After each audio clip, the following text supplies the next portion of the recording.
Now, let's read the question. The question is: a 3.5 kg block is accelerated from rest by a compressed spring of a spring constant 640 Newton per meter. Then block leaves the spring at the spring's relaxed length and then travels over horizontal floor with a coefficient of kinetic friction mu k is equal to 0.25. The friction force stops the block in distance d 7.8 meter.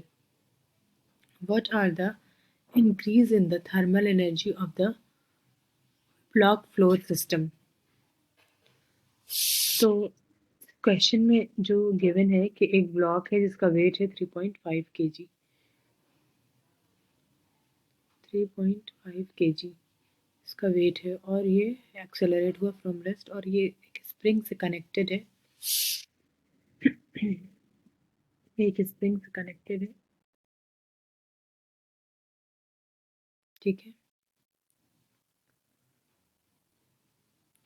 और जो block है वो spring को, अगर ये अभी इससे connected है, थोड़ा स्ट्रेच में होगा स्प्रिंग, और इसको जब leave the spring in relaxed length, spring को एक रिलैक्स्ड लेंथ में रख के, मतलब वो स्ट्रेच नहीं है, और फिर वो ट्रैवल करता है हॉरिजॉन्टल फ्लोर पे, जिसका कोएफिशिएंट यहाँ पे अगर फ्रिक्शन है तो इसका कोएफिशिएंट ऑफ फ्रिक्शन म्यू के इज इक्वल टू 0.25 है। और फ्रिक्शनल फोर्स जो है ब्लॉक को, ड्यू टू फ्रिक्शनल फोर्स जो ये ब्लॉक मूव कर रहा है 7.8 मीटर के बाद स्टॉप कर देता है। तो हमको निकालना है what is the increase in the thermal energy of the block, ठीक है। तो वेट तो ब्लॉक का दिया हुआ है 3.5 kg और स्प्रिंग कांस्टेंट है k is equal to 640 newton per metre, ठीक है।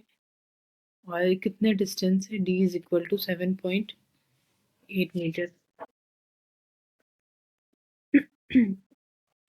तो यहाँ पे जो, अगर हम यहाँ पे देखें इस ब्लॉक पे, पहले तो फ्री बॉडी डायग्राम अगर बनाए तो इसका वेट डाउनवर्ड लग रहा होगा mg और अपवर्ड क्या लगेगा, नॉर्मल, ठीक है।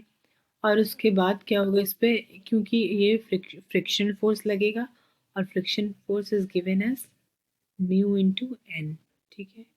और फ्रिक्शन लगेगा तो यहाँ पे सिर्फ फोर्स जो लग रहा है वो फ्रिक्शन, तो वर्क डन बाई हम फ्रिक्शन निकालेंगे। तो वर्क डन का क्या फॉर्मूला होता है, work done is equal to F dot product of F and S, ठीक है। अगर इन दोनों के बीच में एंगल 0 है तो ये एफ एस कॉस थीटा होगा और कॉस 0 इज इक्वल टू 1। तो ये एक चीज़ हो गई कि वर्क डन।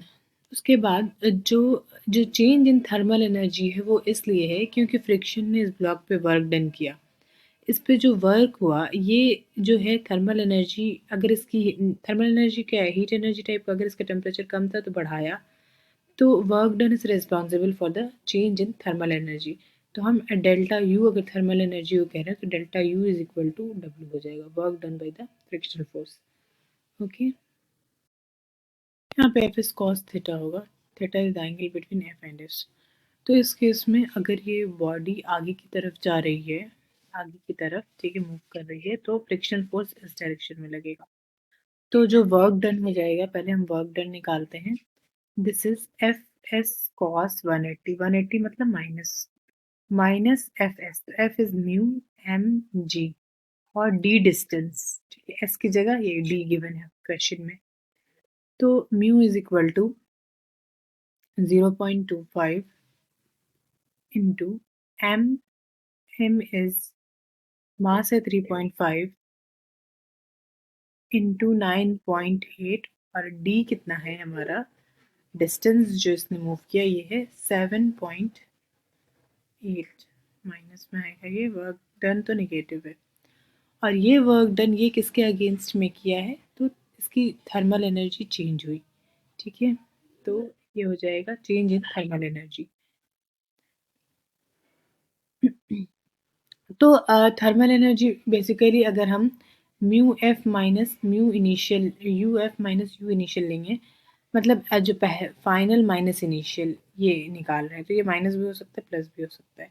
तो क्या आएगा, ये इसको हमको कैलकुलेट करने पे बराबर आ गया, it is equal to -66.88 joule. ठीक है, तो चेंज इन थर्मल एनर्जी क्या हो जाएगा? चेंज इन थर्मल एनर्जी भी इतना ही होगा, 66.88 जूल। ओके, अगर मान लेते हैं हम डेल्टा यू यहाँ पे लिया यू एफ माइनस यू को, तो ये माइनस आ रहा है, तो हो सकता है क्वेश्चन में यहाँ पे you I minus U F हो तो ये पॉजिटिव आ जाएगा, तो माइनस उससे कोई फ़र्क नहीं पड़ता है, एनर्जी वैसे भी स्केलर क्वांटिटी है, तो ये हमारा आंसर हो जाएगा 66.8 joule. I hope you will understand. Thank you.